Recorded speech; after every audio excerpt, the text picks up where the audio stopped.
Bonjour, j'espère que vous allez bien, que Dieu vous bénisse infiniment, j'espère que vous avez bien commencé la journée. Pour ceux qui travaillent malgré le confinement, bon courage. Pour ceux qui sont à la maison confinés, bon courage. Que le Saint-Esprit comble vos cœurs. Aujourd'hui, on va parler de la soif. Dans la Bible, il est souvent question de la soif, donc qu'elle soit la soif qu'on connaît, quand on a soif pour boire de l'eau, ou la soif d'une manière spirituelle, donc c'est, on va dire, métaphorique.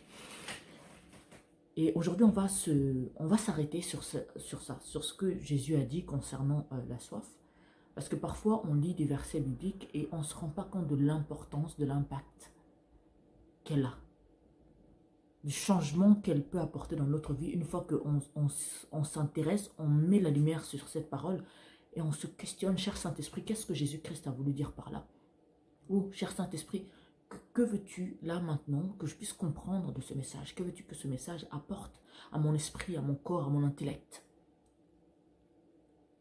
Est-ce que ça vous est déjà arrivé d'avoir soif? Vous allez me répondre que oui, ce qui est normal. Et quand vous avez soif, qu'est-ce que vous faites? Est-ce que vous faites d'abord autre chose avant d'étancher votre soif, ou vous cherchez à boire de l'eau et régler ce problème avant d'avancer?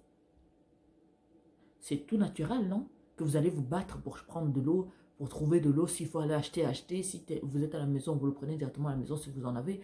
Certains, même s'ils sont en déplacement au travail ou quoi, vont sortir pour aller acheter parce que la soif, quand elle te prend, tant que ce n'est pas réglé, tu n'es pas tranquille, tu n'es pas à l'aise, tu n'es pas satisfait et tout.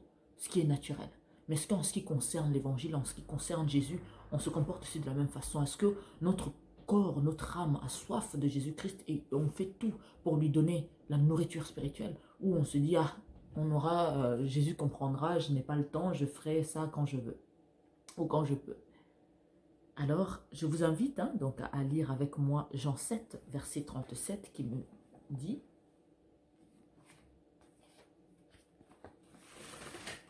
donc, écoutez très bien, donc la façon dont Jésus parle, les circonstances dans lesquelles il est en train de parler, le ton qu'il emploie, et voilà, l'invitation qu'il lance à travers ces dires.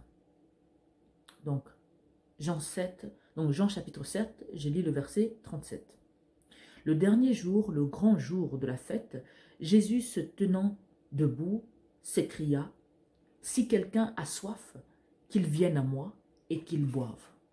On nous explique que non, c'était pendant la fête. Donc c'était une journée de joie, c'était une journée où il y avait beaucoup de monde, il y avait la foule.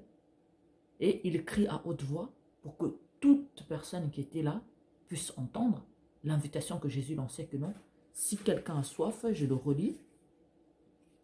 Le dernier jour, le grand jour de la fête, Jésus se tenant debout s'écria: si quelqu'un a soif, qu'il vienne à moi et qu'il boive. Alors, ma question est, toi en tant que chrétien, est-ce que tu as déjà répondu à cet appel? Parce qu'aujourd'hui, Jésus est au milieu de nous, mais personne ne se rend compte de sa présence. Parce que Jésus pouvait se mettre seulement à les prêcher, parce que de toutes les façons, il a tellement fait des miracles, sa réputation n'était plus à faire. Mais là encore, il était en train de respecter la vie de chacun, en leur disant que non, si vous voulez, venez, je vais vous donner de la nourriture spirituelle. Je vais étancher votre soif. Je vais vous donner une eau qui va enlever l'envie, donc qui va vous satisfaire pour l'éternité. Vous qui dites être chrétien et qui avez au milieu de vous des personnes qui parlent de Christ ou même que vous entendez souvent parler, mais que votre vie n'a jamais été rangée dans le chemin que l'évangile attend, qu'est-ce que vous attendez? Jésus se tient debout et est en train de crier que celui qui veut sauver sa vie, que celui qui veut marcher selon la volonté de Dieu, que celui qui veut aller au paradis, que celui qui veut contribuer au royaume des cieux puisse venir vers moi et j'étancherai sa soif. Tu as étanché toutes les soifs que tu avais. Tu voulais l'argent, tu as fait tout ce qu'il fallait ou même d'autres choses qu'il fallait, c'était même pas obligé pour avoir l'argent. Tu voulais un bon poste, tu l'as fait, tu as tout fait pour satisfaire ce besoin. Tu voulais finir tes études, tu as fait les plus longues études qu'on pouvait avoir. Mais qu'est-ce que tu attends pour étancher ta soif? Qu'est-ce que tu attends pour nourrir ton esprit? Est-ce que tu as soif de Jésus-Christ? Est-ce que tu as envie de changer, de grandir spirituellement, de marcher selon la volonté de Dieu?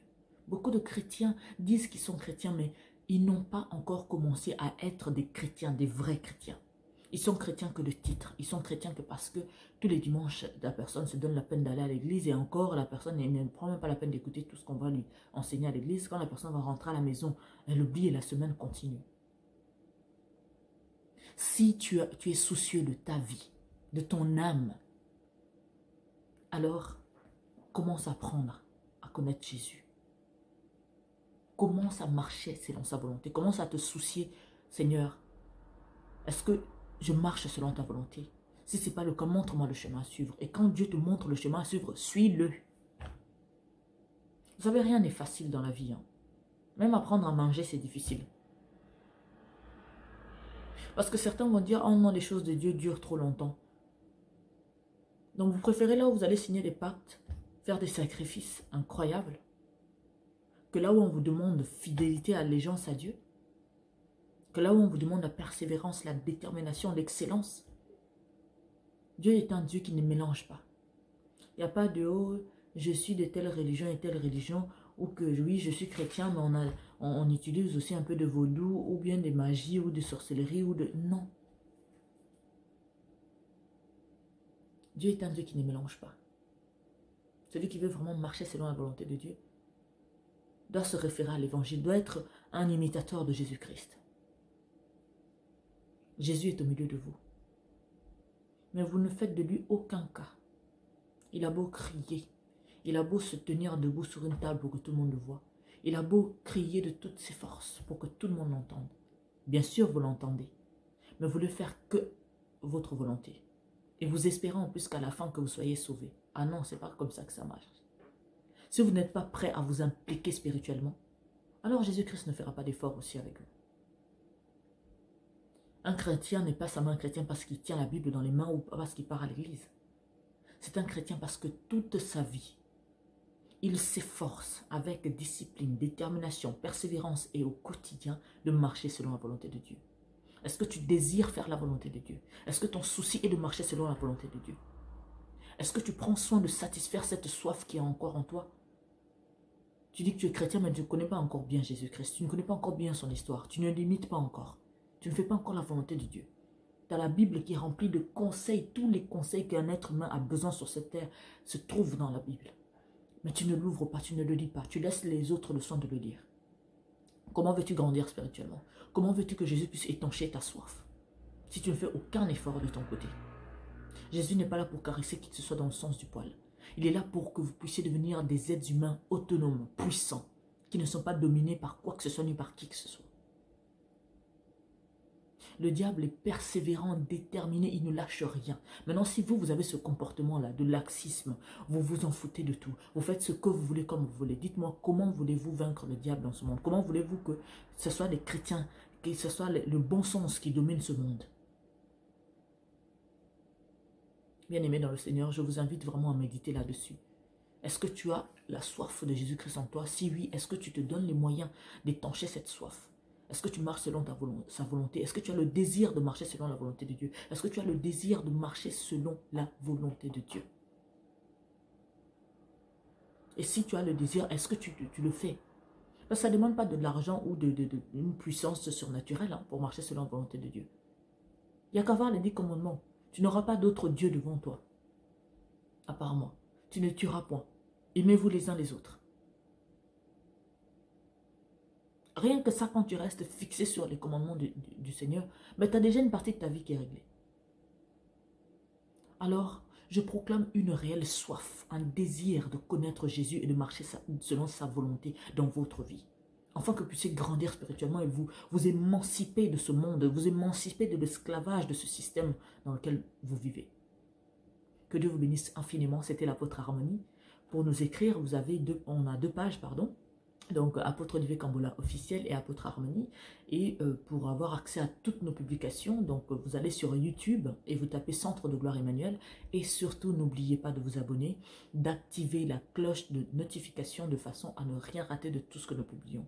Vous avez plus de 260 et quelques vidéos gratuites, remplies d'inspiration du Saint-Esprit, remplies d'encouragement, de motivation, pour vous enrichir, vous fortifier en toutes circonstances toute l'année, tous les jours. Alors, nous vous invitons vraiment à les méditer, à les mettre en pratique et surtout, comme on l'a toujours conseillé, soyez à l'écoute du Saint-Esprit. Que Dieu vous bénisse infiniment et moi je vous dis à demain. Ciao.